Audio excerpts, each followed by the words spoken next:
Hi everyone. Thank you for joining us for the NVMe Express Q3 webcast. Today we'll be discussing the new NVMe Express Zoned Namespace Command Set and the Zone Storage Linux software ecosystem. First, we'd like to introduce you to our presenters, Javier González and Damien Moal. Javier is Principal Software Engineer, SSDR R&D Center Lead at Samsung Electronics, and Damien is Director of the System Software Group at Western Digital.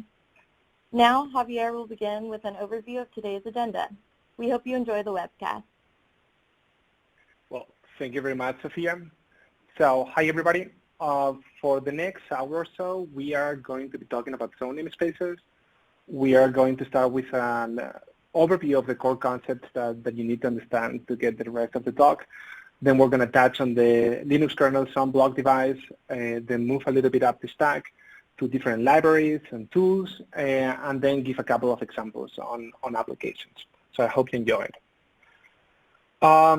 So to start with, the question is, why do we need zone storage? Why is it necessary to get a new interface? There are two core benefits that make zone storage attractive to NVMe. One is the reduction of cost. The other one is enablement of I/O predictability. So when we talk about reducing cost, there are two main things that we need to understand. And is that by organizing our address space into zones, we are effectively reducing the mapping necessary in the device side by moving from a 512 byte, 4 kilobyte granularity to a zone granularity. So this allows us to reduce DRAM on the device. This also allows us to reduce the over-provisioning needed to meet the performance target on a given SSD. Also, when, you will see that zone storage allows us to reduce write amplification.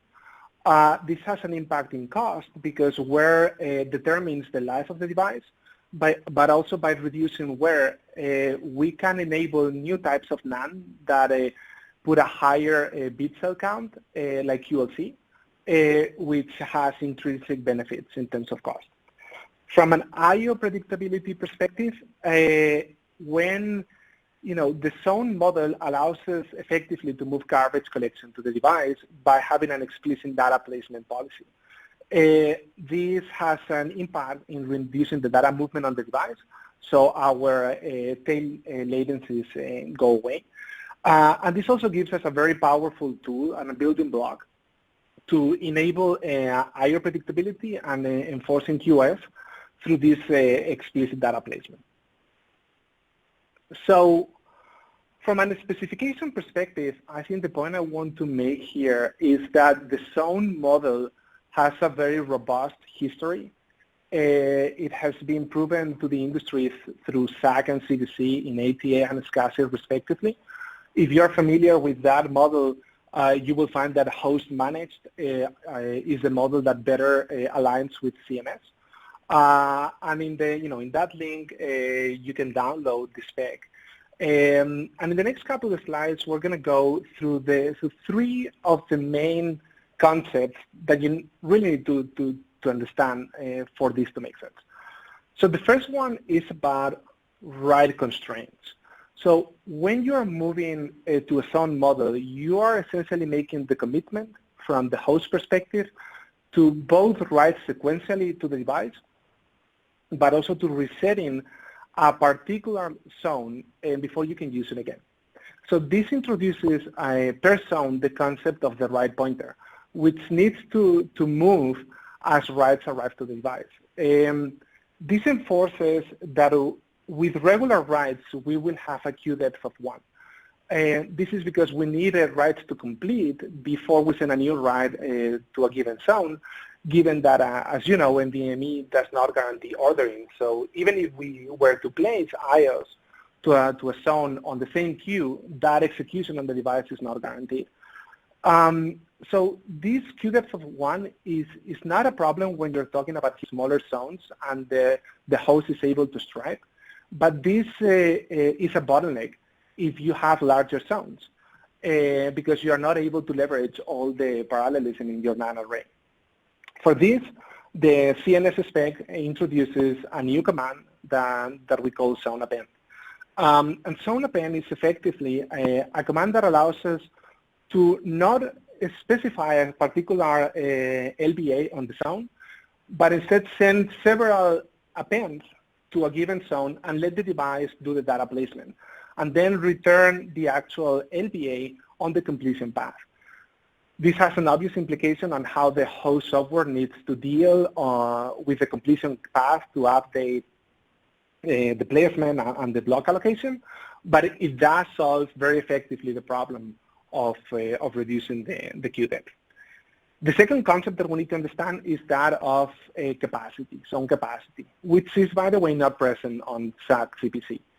And this effectively means that now on a zone, we will have the zone size, which describes the amount of LBAs on a zone. But then we will have the zone capacity, which tells us the amount of LBAs that we can use.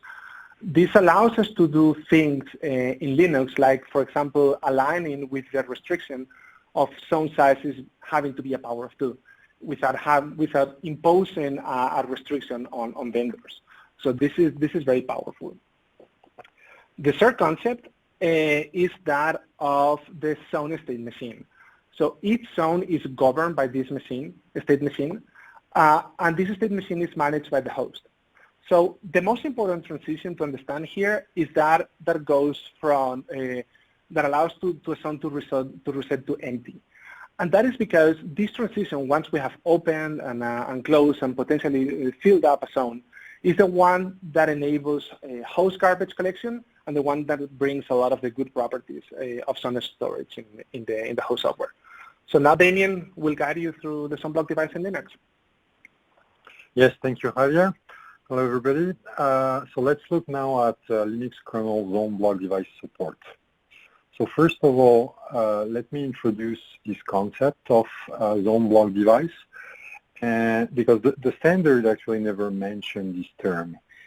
And Zoneblock device is basically a generic abstraction for these SMR, ZBC, ZAC, or NVMe ZNS devices that was defined in Linux, and that matches the zone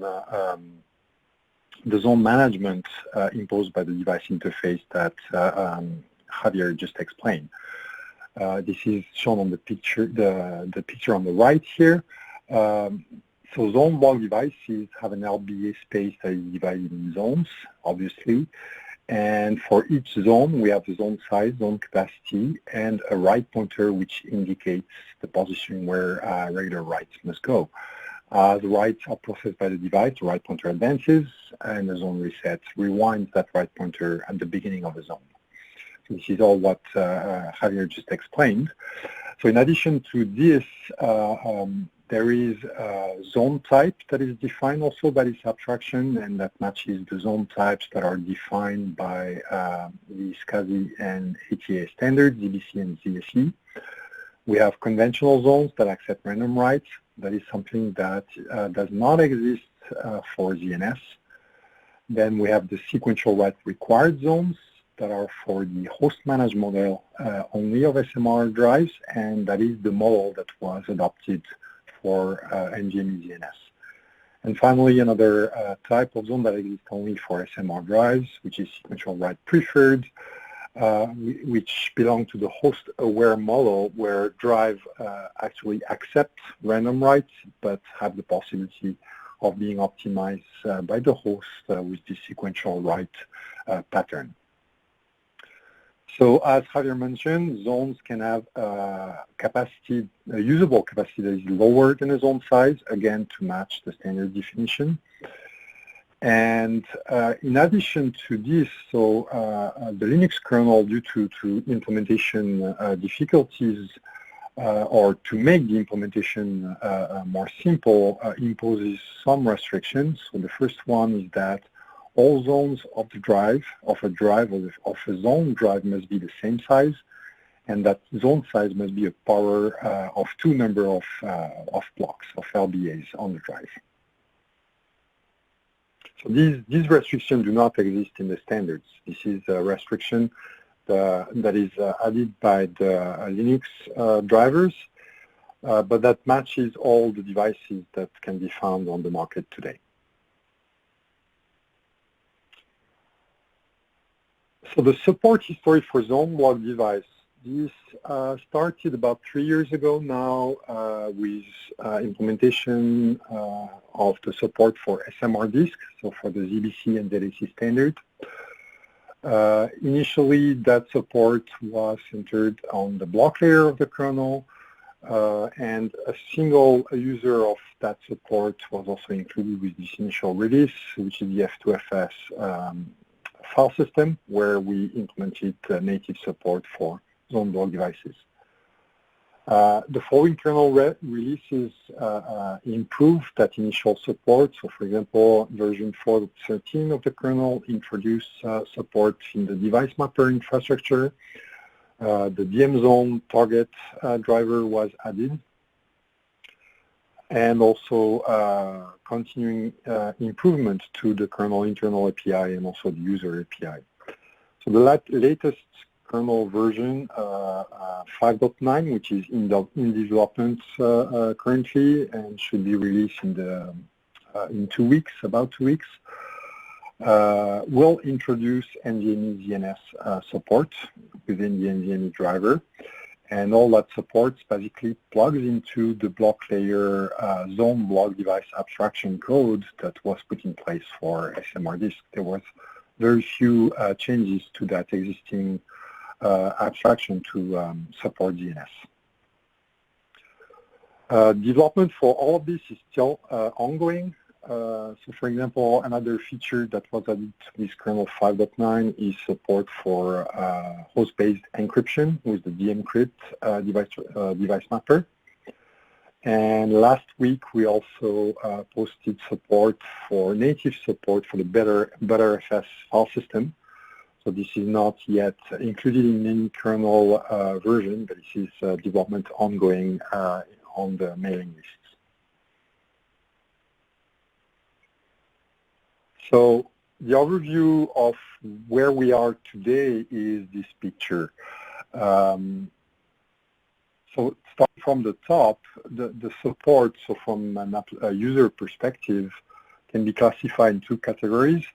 The first one is the green box on the left here, where users can execute a legacy application by using POSIX behavior given by different interfaces provided, for example, by the F2FS file system, or a legacy file system that is executed on top of the DMZone's device mapper target, or directly using this device mapper target for row-block devices. This is all, these 3 types of interfaces completely abstract the sequential write constraints of Zoneblock devices, both ZNS and SMR drive, and allows executing these legacy applications. On the right side, we have a different class of application that can also be implemented. And these are Zoneblock device compliant applications, and these are applications that are optimized to directly deal with the sequential write constraints imposed by NVMe ZNS drives. So these use also there are different types of interface that can be used for accessing the drive. There is a file-based access with the ZoneFS file system, which I will explain in a few minutes. The application can also directly use the block device file, which is a Zoneblock device file exposing the sequential write constraint to the application. And of course, the pass-through interface can also be used to directly issue commands to devices from applications. For the block layer now, the key features, the central features of all these interfaces, so it's implemented within the block layer, and also the lower level driver, like the NVMe driver for ZNS, and the SCSI layers for SMR drives. So combined with the generic block layer, this is where all the ZBD implementation goes on.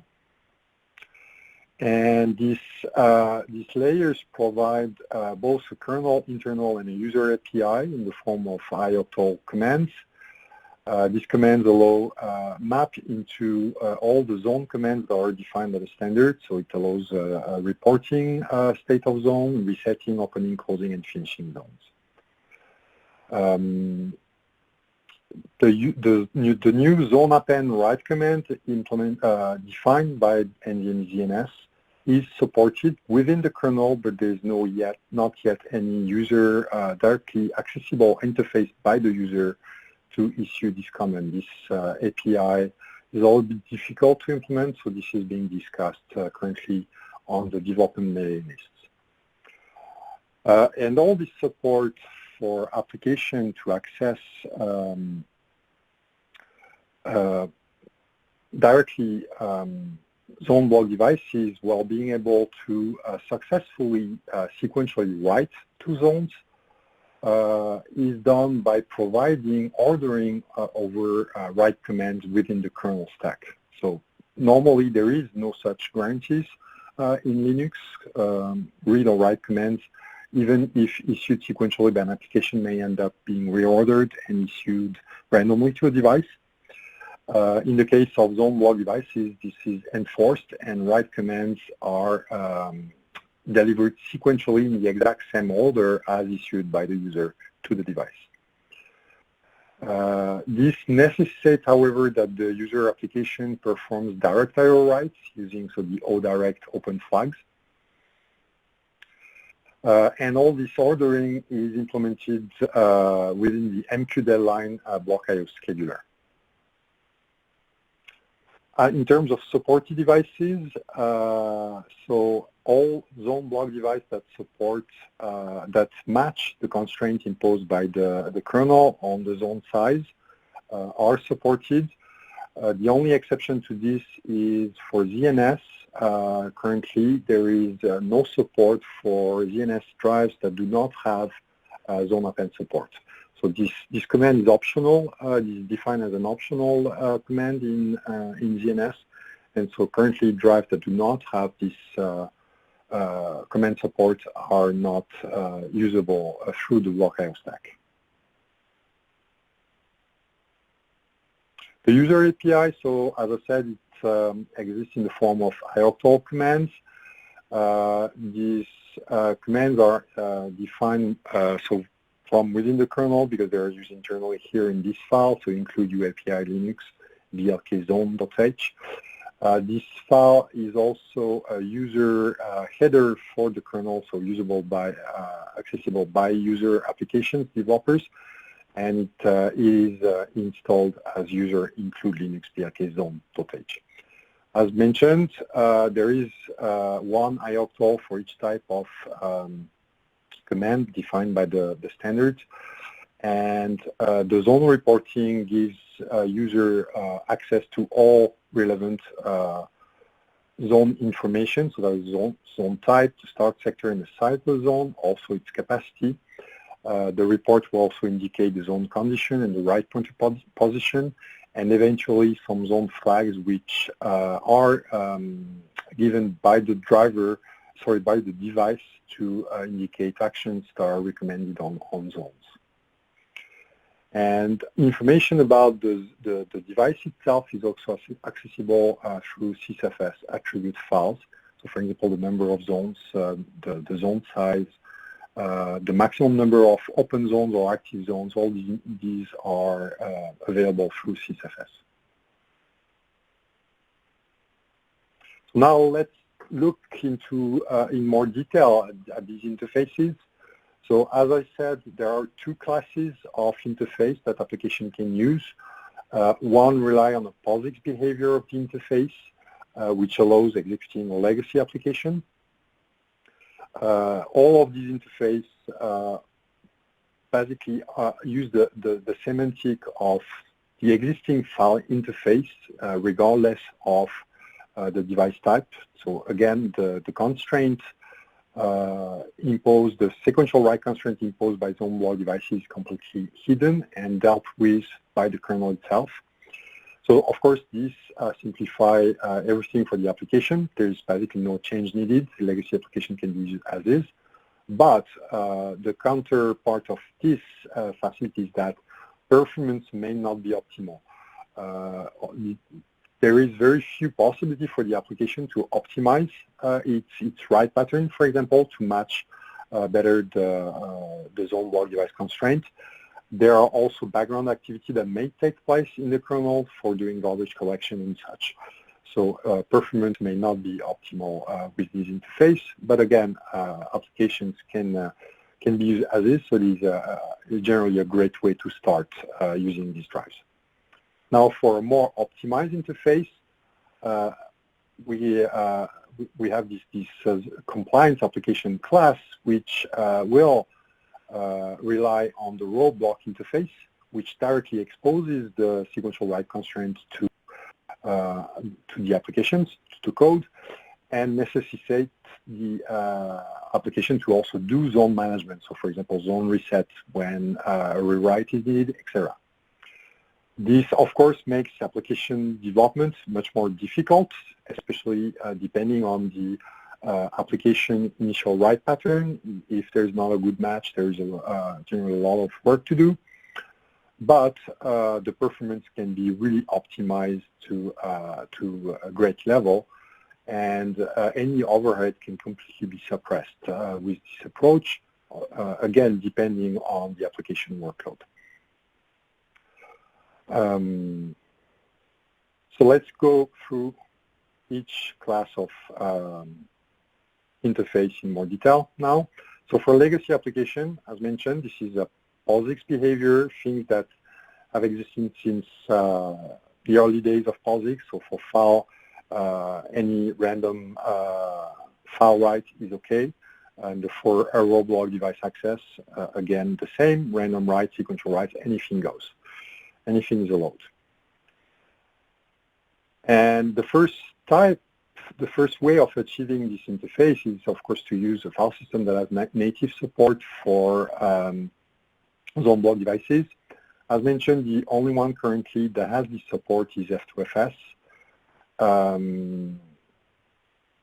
The problem with F2FS, though, is that it relies on conventional. F2FS has a set of metadata that are not log structured. The updates are in place, so that the metadata blocks are fixed location on the drive. So for SMR drive, conventional zones are used to place those metadata blocks.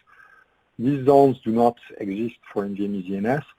So to be able to use F2FS with NVMe ZNS drive, a secondary drive needs to be added. So that is a feature that exists in F2FS. And the first device of a volume has to be a regular SSD in this case. To improve on this, so as mentioned, we are working on better FS. So this is ongoing work. We're targeting a kernel version 5.11, which should be released spring next year.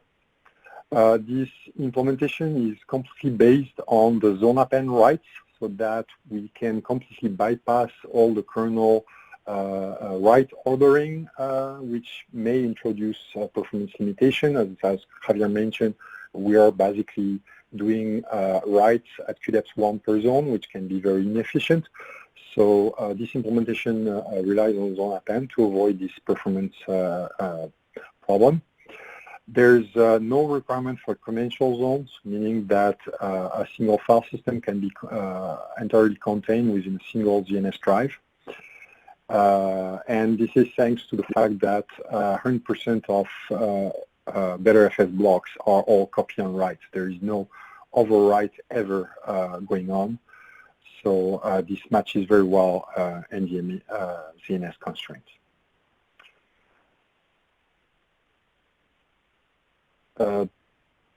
The other way of achieving this file system POSIX interface is to use a legacy file system without Zoneblock device support, but in this case, the file system must be formatted on top of the DMZone device target, which completely abstracts a Zoneblock device into a regular block device. So DMZone will handle random writes, sequentialize them, and do garbage collection as needed for handling random writes and freeing space. So this is very simple. There's no difficult work to be done at the file system level, but of course, all this garbage collection that needs to take place within the device mapper may impact performance. And there's, again, because we are hiding this sequential write constraint from the upper layer, there's a weak dependency on the application workload, so it becomes very hard to optimize for a Zoneblock device and to avoid that performance penalty hit. So now the second class of applications, so Zoneblock device compliant applications, so applications that are optimized for Zoneblock devices. There is here the little box, orange boxes, show a lot of different libraries that exist to facilitate that work. Again, here we're talking about applications that need to be modified or that are written especially for Zoneblock devices as that interface, the sequential write constraint is directly exposed to the application, and the application has to manage that itself. The first interface available to do that is ZoneFS. So ZoneFS is a file system, but it is not a POSIX file system, so it does not allow random writes to files. And the reason for that is that it's the files in ZoneFS are simply a representation of zones. All that ZoneFS does is map zones to regular files.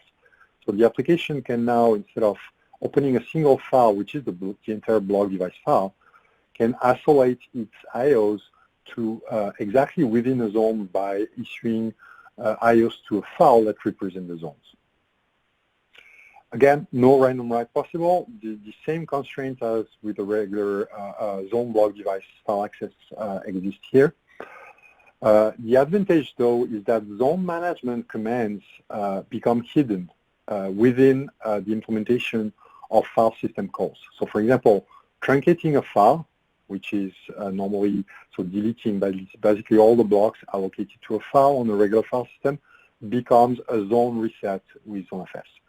So all that zone management commands Xctl issuing does not need to be done by the application. All the application needs to do is reuse the regular file system calls, And this also has the advantage that it makes Zoneblock device much easier to use when the programming language is something else than C or C++. So for example, Java or Python have regular file interface, and that can be used when ZoneFS is used on top of Zoneblock device to access Zoneblock devices directly from these languages.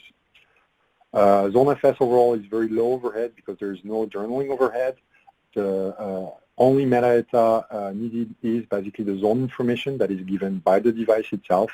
So there's no metadata on disk, so there's no overhead. And that gives performance that are very similar to raw block device accesses while simplifying the interface.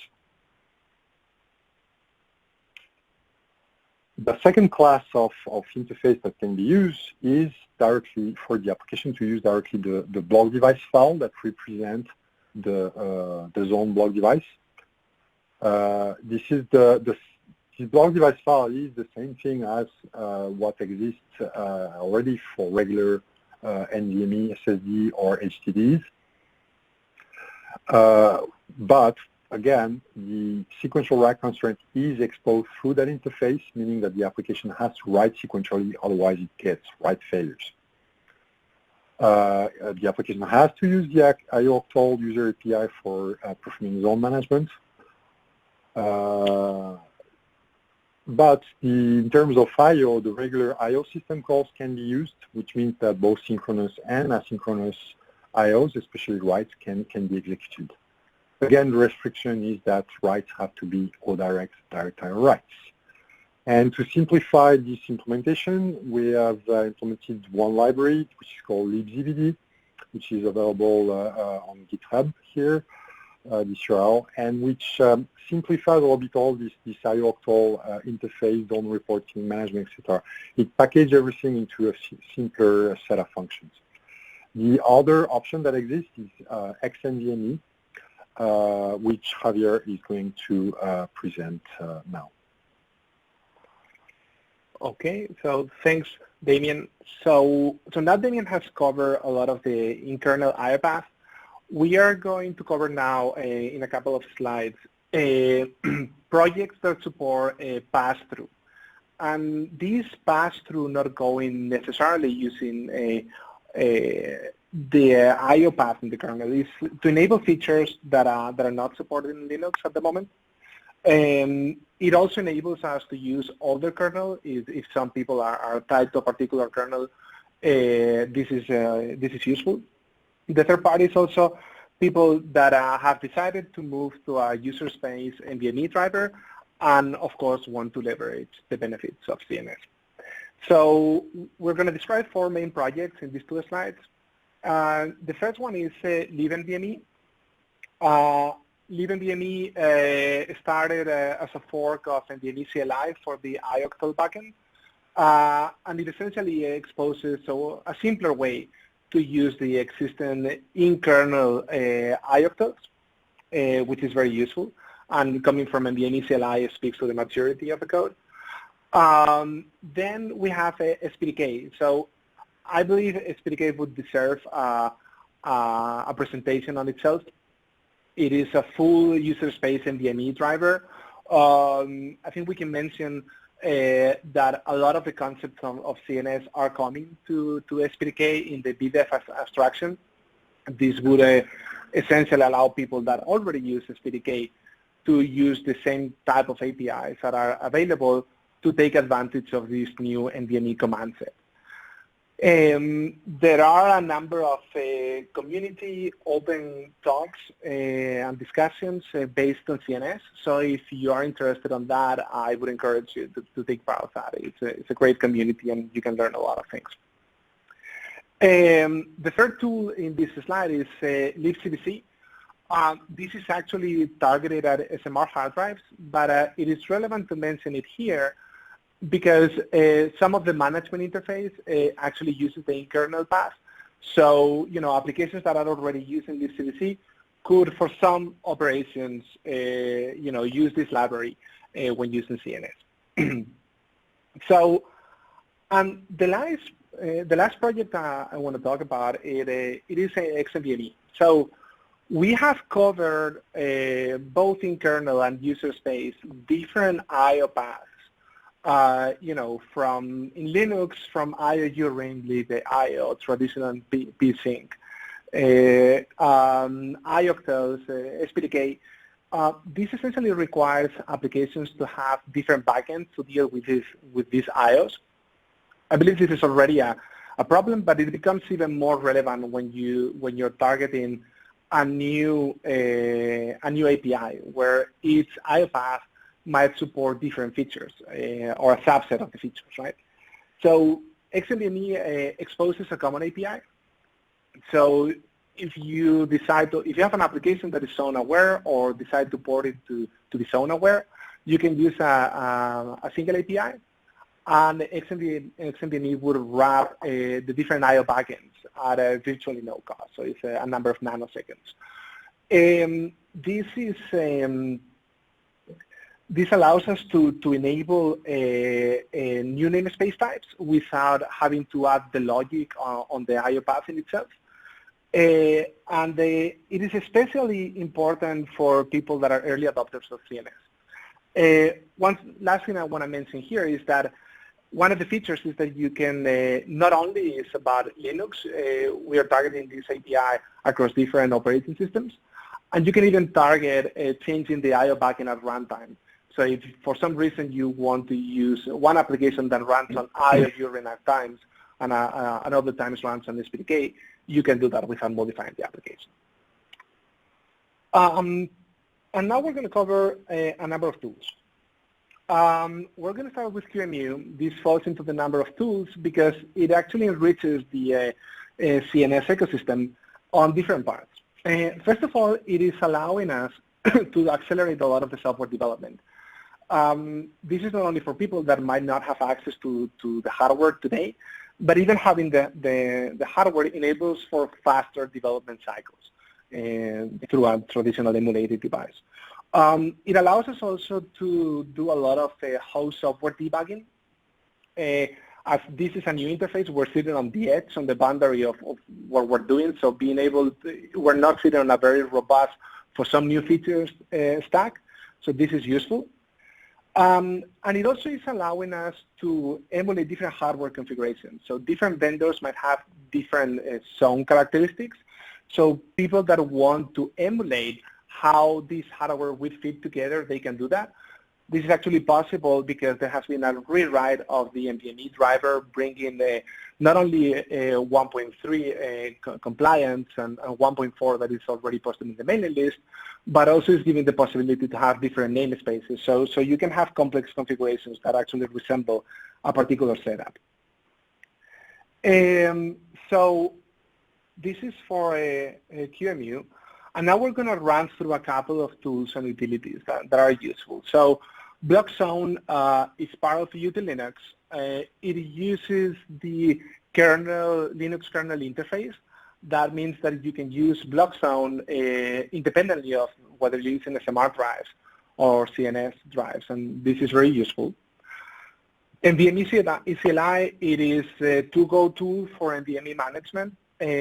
So it is great to already have CNS extensions in there that are already available. So you can, if you haven't updated, you should do that.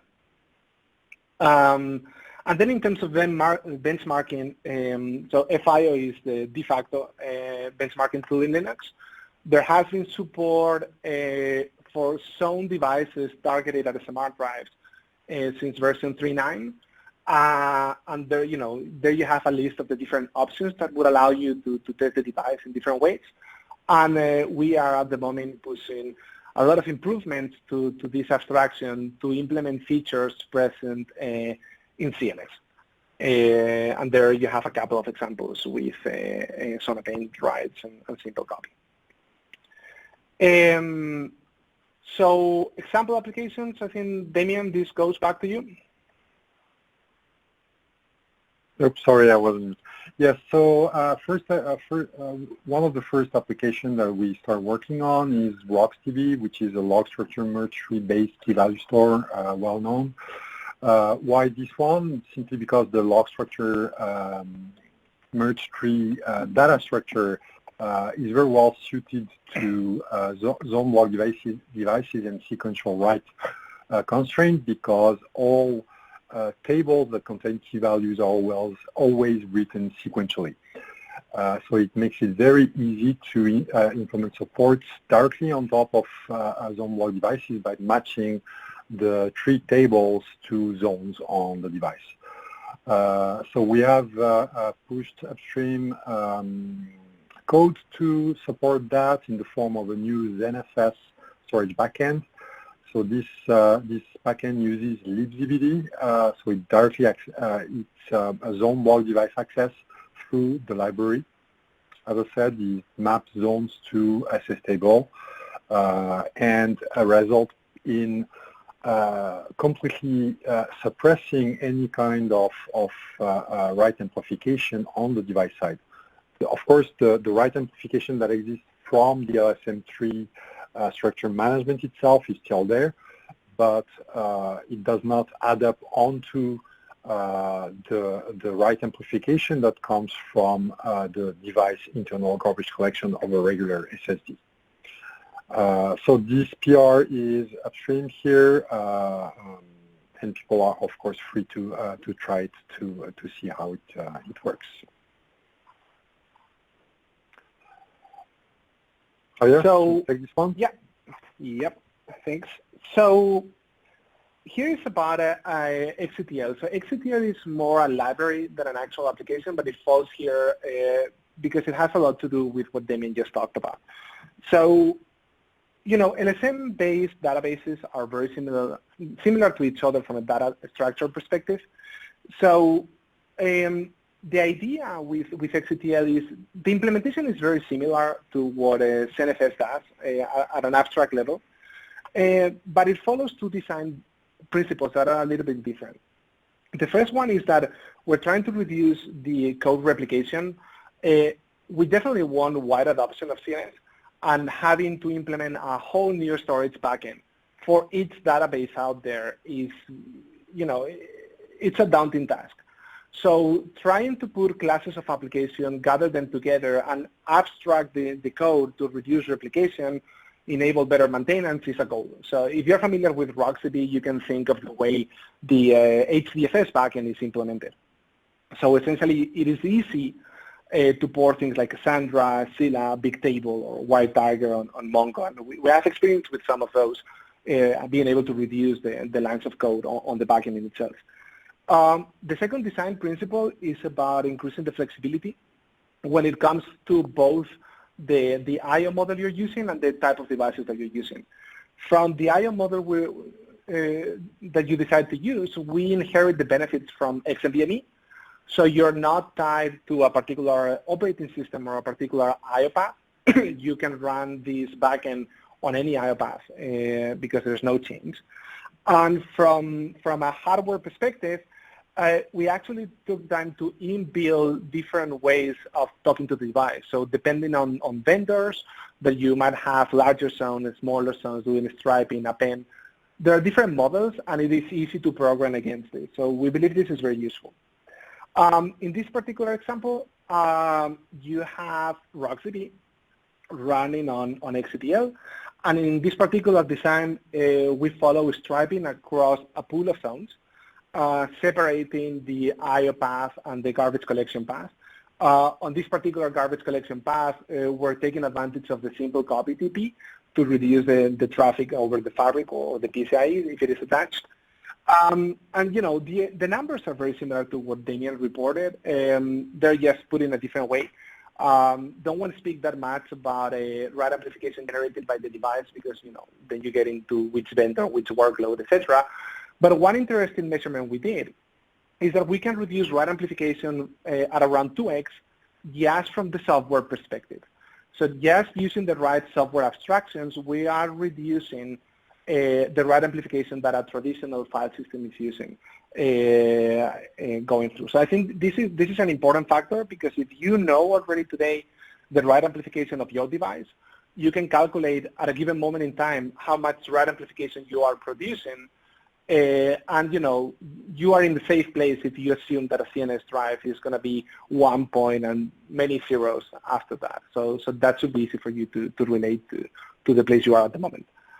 And I think, Damien, you can close. Yes. Here. So last example in this part is Apache Hadoop HDFS, so a well-known software for high-performance computing. So HDFS being the distributed file system used in this software. And HDFS also has the property that most writes are sequential to chunks, which are normally implemented using files on a regular file system. So we have been working on HDFS to support Zoneblock devices using ZoneFS, simply because that simplifies the work, HDFS being implemented in Java. So it's easier with ZoneFS because we're dealing with files instead of a single large Zoneblock device. And also we can very simply reuse a lot of functions that are already implemented for the current implementation, which uses a single file per chunk in HDFS. So the file becomes a zone through ZoneFS, and so chunks are mapped to zones onto the drive. And we have performed some performance measurements with this prototype, and it's showing really great results, especially for very large data sets. And so this is ongoing work. There is not yet any pull request that has been sent for this work, but we expect to be able to do that soon. In summary, so we've been through an overview of the Linux ecosystem,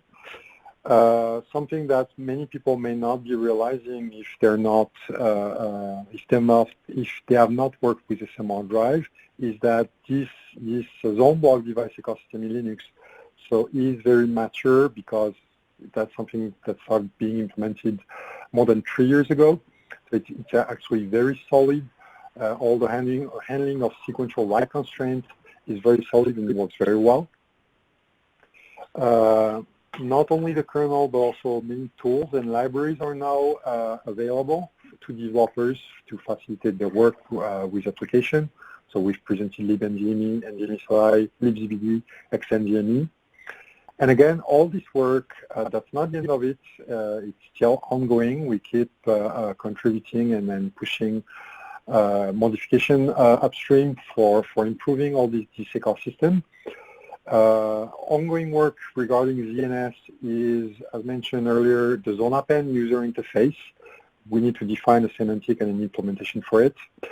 ZNS pass-through command, so that needs to be improved, especially for devices that may not be supported. So, for example, those lacking ZoneAppen support for now.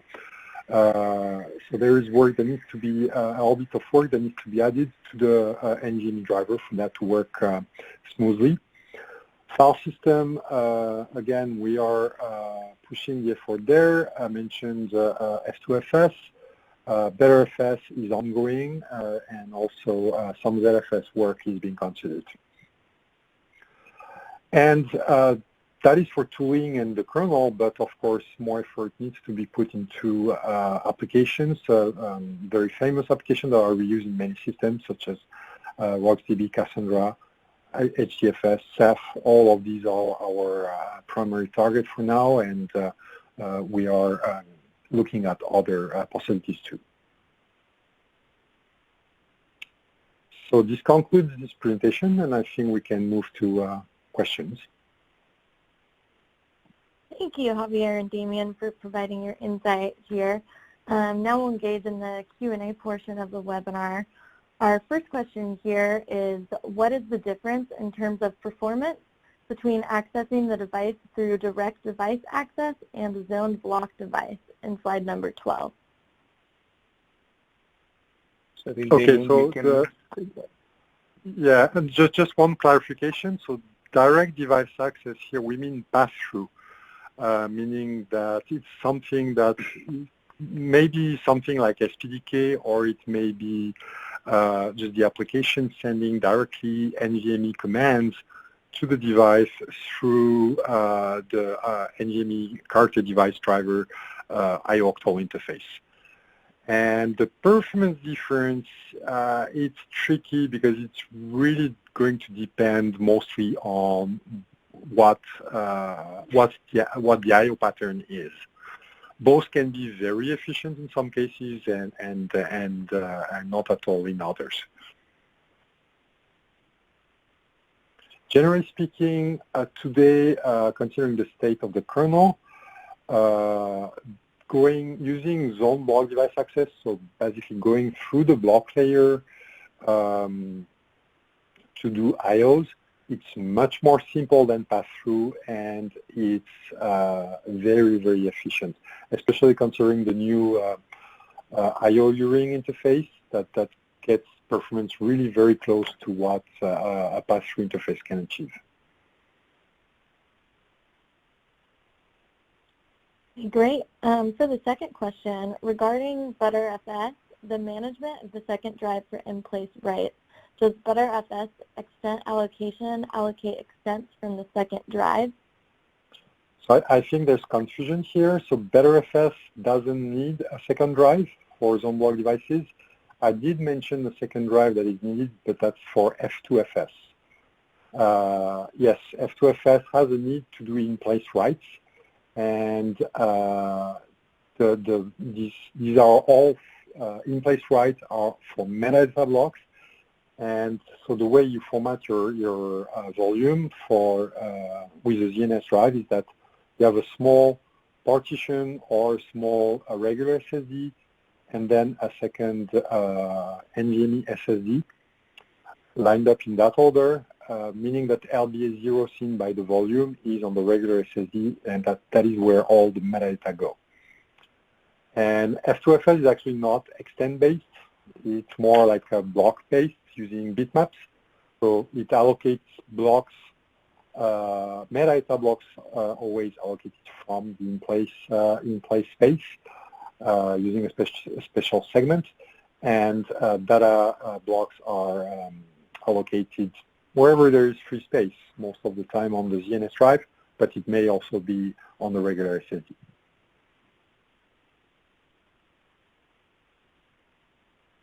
Thank you. One audience member would like to know, is Seth working on HM-SMR drive? There is work ongoing, and that is not just for HM-SMR, it's also for NVMe ZNS. Again, both types of drives are compatible, and this work is currently based on Roxtv work. We have different solutions to make Roxtv work on Zoneblock devices, and one of the I/O engine in Ceph actually relies on Roxtv for storing data and accessing data, and that is what is being reused. So that's the first approach that is ongoing. It's not necessarily the most efficient one, so there is more work that needs to be done, but it is an ongoing effort.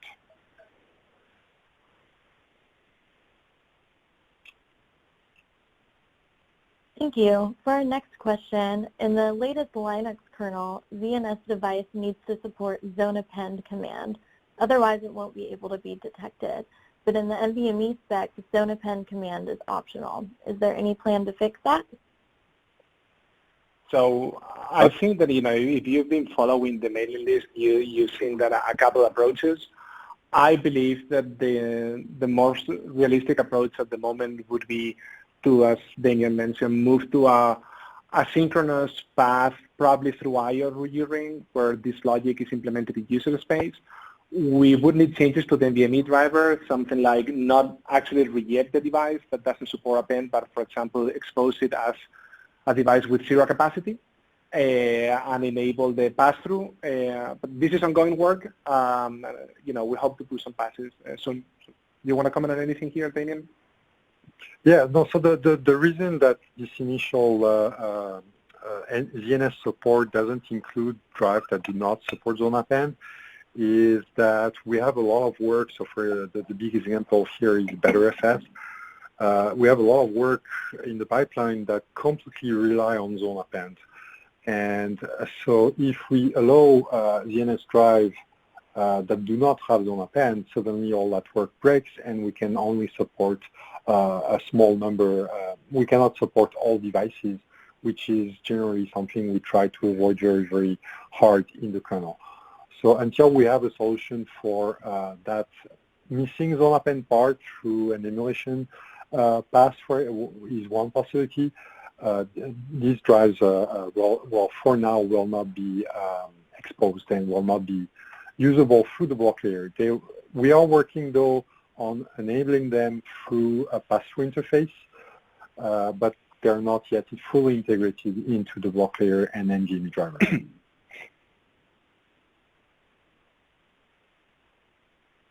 Great. What audience member would like to know, when can we expect ButterFS support for HM-SMR and ZNS? Yes, so again, we posted the patches last week. So we are going through the initial set of commands reviews that we got. We already found some problems with this initial push.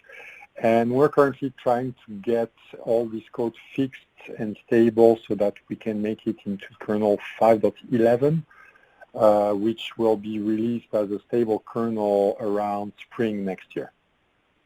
This is our target, but again, it's a file system work. It's difficult. There's a lot of things to consider, so it may slip. So worst case scenario, I would say summer next year. We are targeting earlier spring next year. Thank you. Another audience member would like to know, is there any plan to support handling of zone random write area?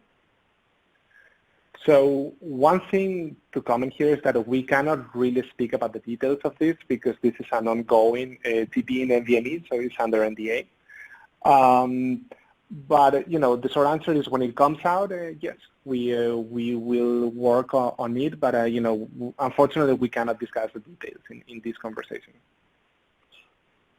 But Damien, knowing the yes, knowing the principle of this TP, I can tell right now there is no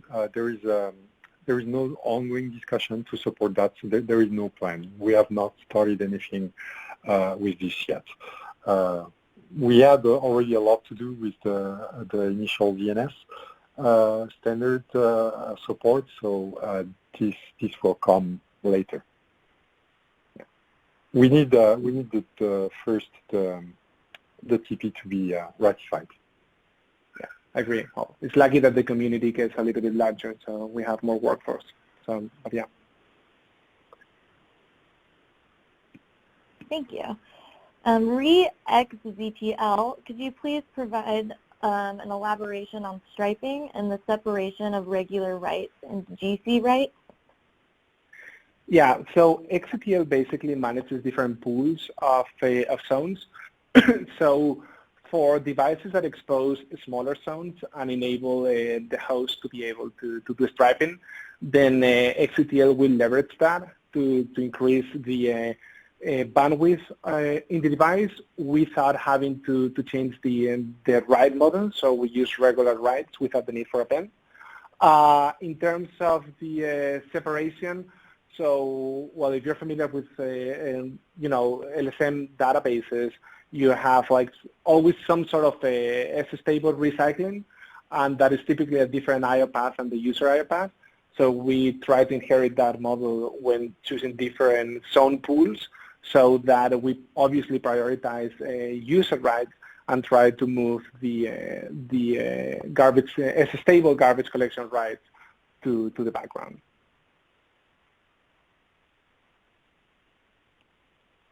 Thank you. Next question here is, can you write to multiple zones simultaneously? Yes, of course. But so in NVMe ZNS, though, introduces this concept of active zones. And depending on the drive implementation, there may be a limit to the number of zones that can be active. Zones that are active are zones that are open, closed, yes, implicit open, explicit open, or closed, meaning that they are not fully written, so they are being written most of the time. That is the equivalent here. And so you can write multiple zones, but the number of zones that you can write simultaneously may be limited. That depends on the drive implementation.